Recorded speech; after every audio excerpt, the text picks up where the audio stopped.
Hello and welcome to the Conservative Progress Weekly Digest of Digital Media. With me today is Alan O'Kelly and Luke Springthorpe, both from Conservative Progress, and we'll be looking at three pieces. One by Clay Fuller for 1828, entitled Dictatorship, Democracy and Technology. We're looking at a piece from Guido, Pretty Phones Tory MPs over Migrant Crossings. And we're looking at a piece penned by Charlotte Gill for Con Home, talking about blood tests at airports, COVID-19, and the future of tourism. So first of all, let's go over to you, Luke. What's your piece about? Yes, so, well, in terms of how this story came about, it kind of caught my eye, really, because it's interesting in terms of how it came to such prominence, because obviously migrant crossings in themselves are not necessarily, it's not a new phenomenon. It didn't start happening last week, but it came to such prominence because Nigel Farage got out in what looked like a kind of fishing dinghy and got out and filmed these crossings, during which he was pointing out that there was a kind of handover where the French Navy was escorting them up to the point of British waters, at which point, you know, we were just basically ferrying them over to the mainland. Now, it kind of was very interesting because it then went on Farage's Twitter and became this national sensation, which, as you say, Guido picked up that there were 30 Conservative MPs that were then understandably quite concerned about this and wanted more clarification from the Home Secretary on it. So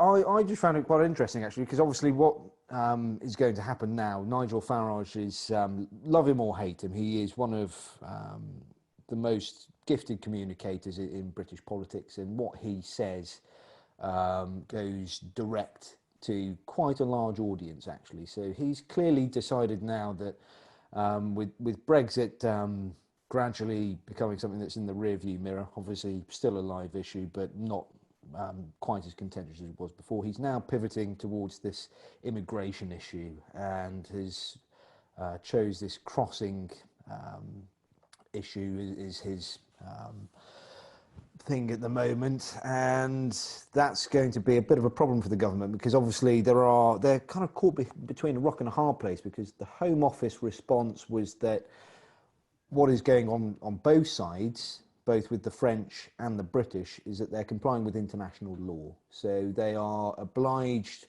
to ensure the safety of these people during the crossing. And obviously once they get to the UK, they're processed accordingly. So if they have a case to be here, then that will proceed, and if not, then they would be sent back accordingly. But I think that's almost kind of not really resonating with the people that are concerned about this. So I think they're going to have to sharpen up a little bit in terms of how they communicate on this point, because whatever the rights and wrongs are, this is something that is a very live issue now. And I think, yes, if on one hand, I think Priti Patel is what you call the right flank is probably quite safe. I think she's generally seen as quite a safe pair of hands by the right wing within the Conservative Party on immigration. So I think there's a lot of trust there, to be honest. But I think the longer this goes on, it could become a bit of an issue, actually. I think you're absolutely right. So this has been going on for a long time. And when I saw the tweet that Nigel Farage put out, I was slightly alarmed, because the optics are very clearly that the French Navy is escorting illegal immigrants into our waters, and we're accepting them. But of course, the story is more nuanced and complex than that. And I think the reality is, as long as what we're doing is what we're saying we're doing, which is taking them in, processing these individuals, seeing those that are eligible for asylum are given asylum, and seeing those that are not eligible for asylum and that are trying to enter our country illegally are sent back to where they came from. Of course, the wider issue is what's wrong with France. France is a nice country. France is an affluent country. It's a democratic country. And presumably these people are not French. These people have come from somewhere else. They've come from countries, in all likelihood, that are in shreds. Why not settle in France? Why come to the UK? Yeah, I mean, I've no idea in terms of what those particular reasons might be. I kind of hazard a guess. Maybe they have family over here, or maybe there's certain communities over here that might be able to welcome and integrate them and help them with jobs. Or it may well be, to be honest, the other element is that there are undoubtedly criminal elements to organising these boats. So although I think most of these people on the boats are some of the most desperate people you could ever imagine in terms of their plight and where they've come from, the people that are organising these crossings probably have more sinister motives, one of which is, I think there was a figure of £5,000 per person on there, which is that these poor people have presumably had to sell everything they own to get a place on these boats. So there's presumably criminal elements pushing this crossing and trying to encourage people to take it up because it's very lucrative. So you don't know, they're perhaps telling them that, look, you go to Britain and everything's fantastic. There's, guaranteed jobs and all. So you just don't know why people are risking it. I can't imagine why anyone would be so desperate to potentially put their life at risk, because people do drown on these crossings. So it must be an incredibly desperate situation for someone to risk that. But I think that ultimately, one way or another, the government is really going to have to get on top of the communications here, because I think they've kind of been caught out here, and maybe they were hoping it wouldn't come to such prominence. That's now not really an issue. And kind of as you were saying, there are numerous places you can see this story running now, one of which, is Farage going to start looking into the numbers of people that are sent back when they're here, and what kind of people are staying. That there are lots of places this story can shoot off now, and clearly Farage feels in control of this story and is going to drive it. And we should all know with Nigel Farage, again, love him or hate him, he's a very determined character that once he's got the bit between the teeth, he will keep pursuing it, and he has a very large audience. So I think we have to really sharpen up our narrative and communication on this one. So I have very mixed feelings about this. I'm Nigel Farage is a polarizing character, not just for the wider public, but also for me. And I think there are times where he is unhelpfully xenophobic, but there are also times where he draws things to the public's attention. So this, for example, is a clear-cut question for me between illegal immigration and legal immigration. And actually, I'm in favor of more legal immigration based on two things: based on our need for people to come to this country and to contribute economically and societally, and based on their desire to want to be here. So whereas we just get headlines out of this which might provoke a lot of anger and a real polarization of opinion, I think it's a useful debate to be had. And actually, I'm glad that Priti Patel's the Home Secretary, because there are very few people I would trust more than her to do the right thing in this situation. Alan, you've been very quiet so far, my friend. Let me bring you in.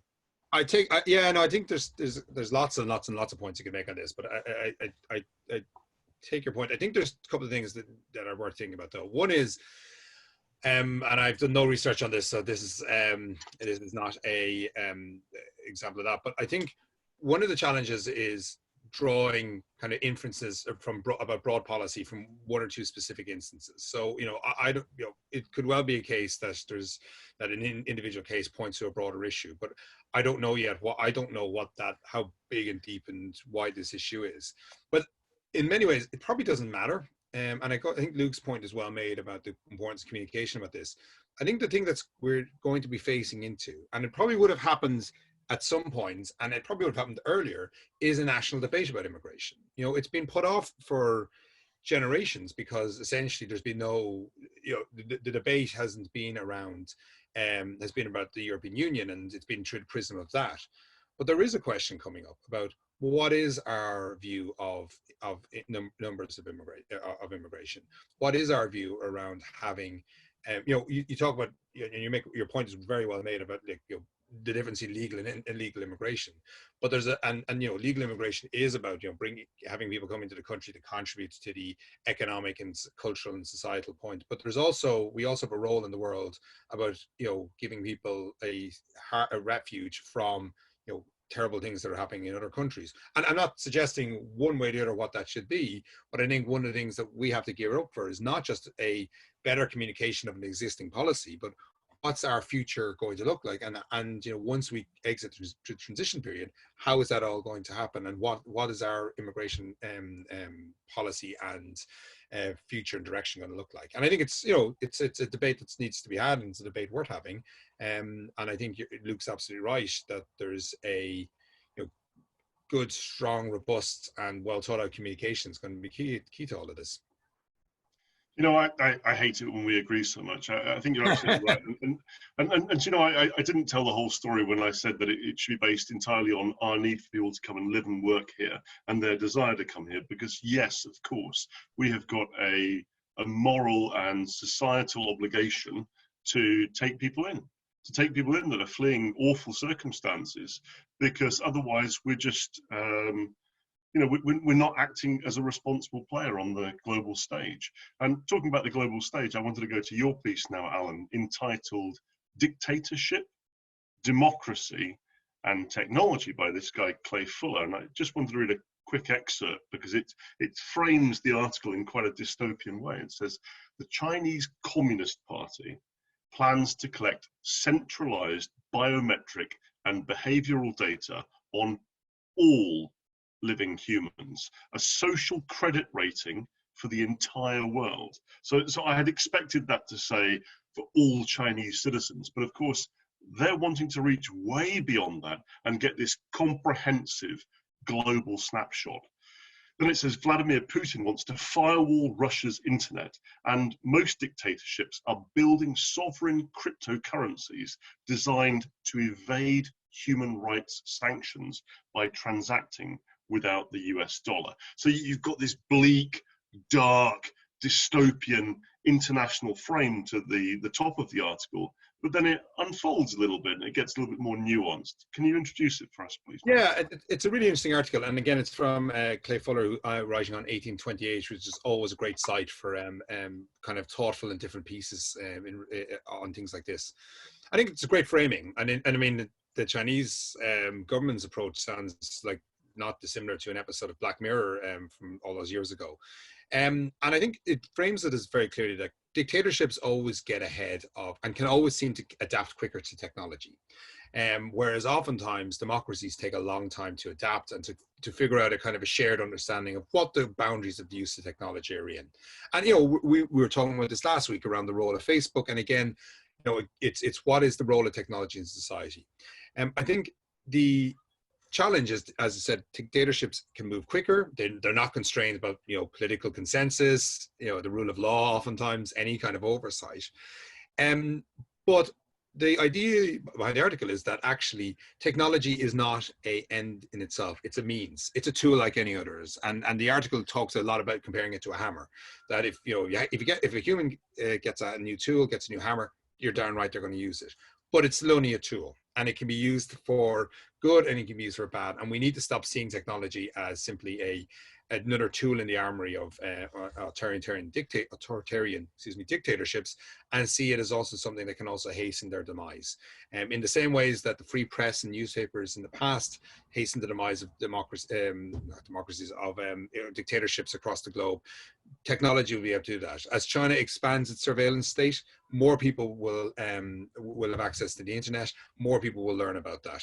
As other countries create a new try and close off their walls. The spread of technology is so wide that it's going to be harder and harder for dictatorships to ignore that.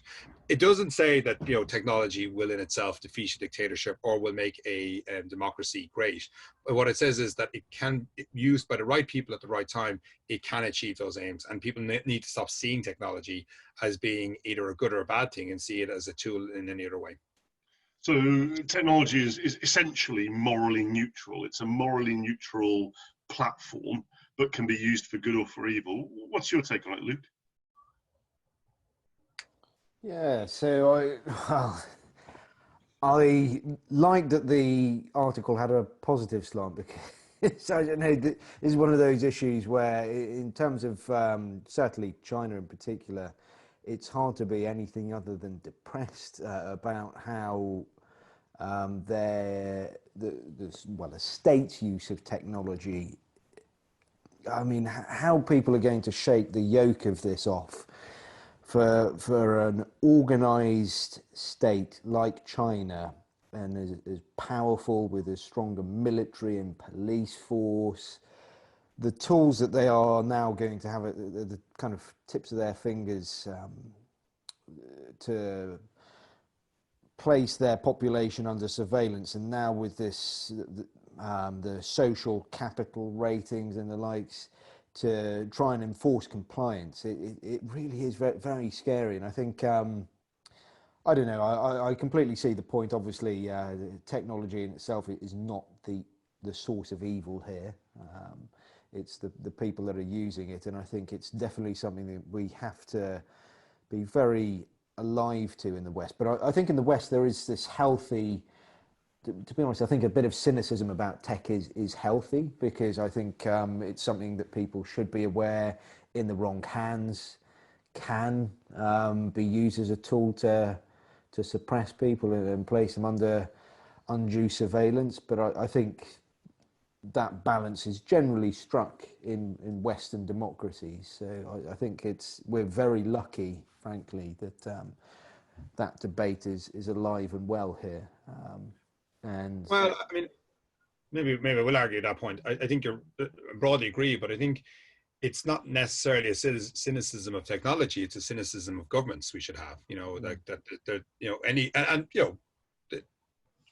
we've had this debate. There's just been this debate in the past as to how even democratically elected governments use technology to mobilize voters and things like that. But I think what it's how it's used is the issue. And I think in democracy by and large, you find that over time it's a messy process, but you'd like to think that it generally comes to a kind of an agreed a kind of shared set of values. In the same way, like the position we're one thing is, I guess, with tech as well, and a lot of the social media and other things, is it's still a relatively new thing. The newspapers have been around, television's been around a long time, newspapers around even longer, pamphlets are around much longer. We're still, this technology, Facebook, social media is all a baby in comparison to some of these. So it's natural that it's going to take longer for us to figure them out, but also figure out how to use them.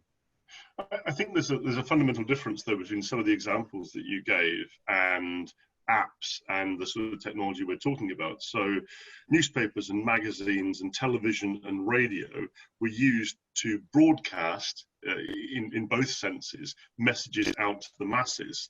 Then you had the advent of social media with this inflection point around about 2008, 2009, where all of a sudden there was two-way communication, and all 7 point whatever billion people theoretically could interact with all 7 point whatever billion people, and every business and every organization.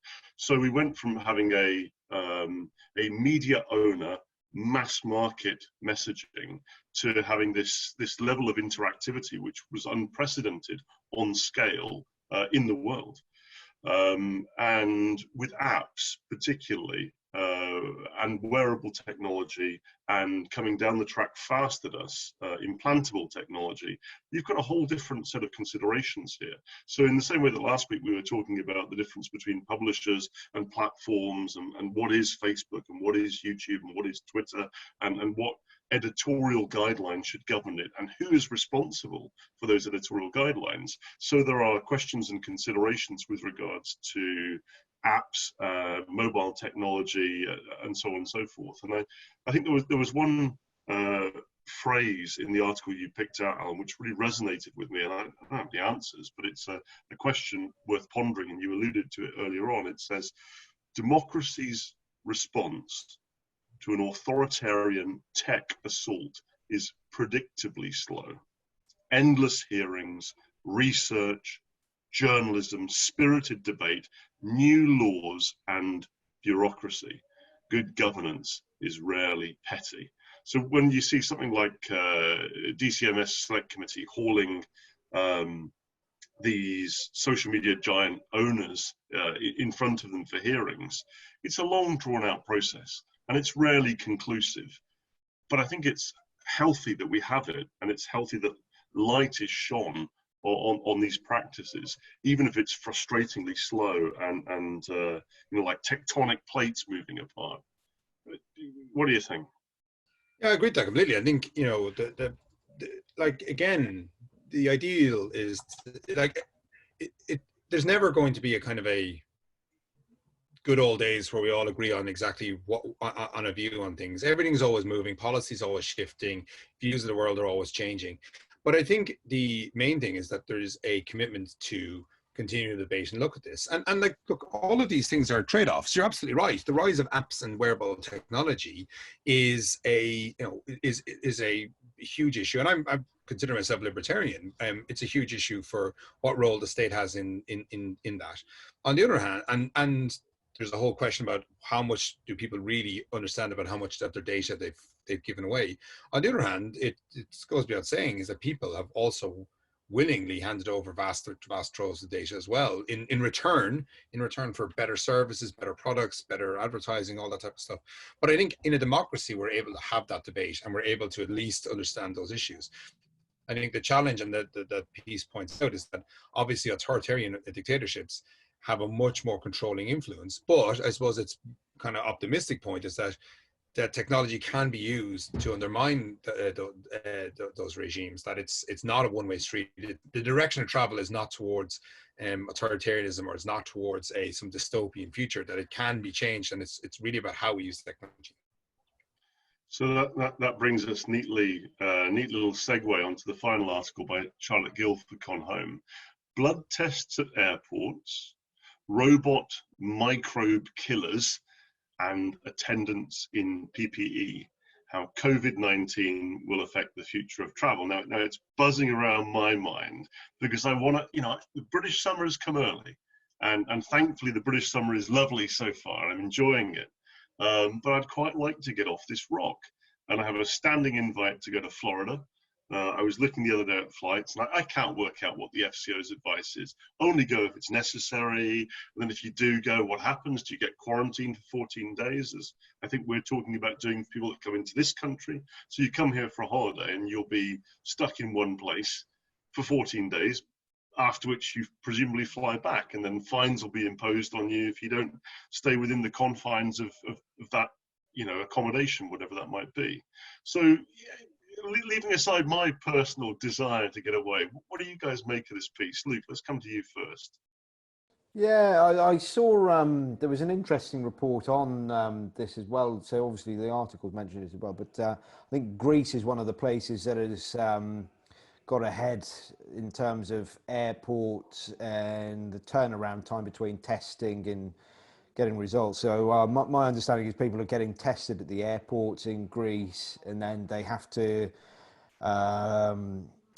self-isolate in a hotel that I think the Greek government picks up the tab for 24 hours whilst the test is processed. Now, obviously, if you're going away for like the typical week away in Greece or something, how appealing is it going to be that the first day of that is spent in quarantine? Now, I don't know. In Greece is one of the ones that is ahead of the curve. That like they're doing this well, actually, supposedly. And yeah, it was a really interesting article, actually, the one by the Charlotte for Con Home, because it's hard to see how costs aren't going to increase for travel at least in the short to medium term, because the cost for airports is presumably going to be much, much higher.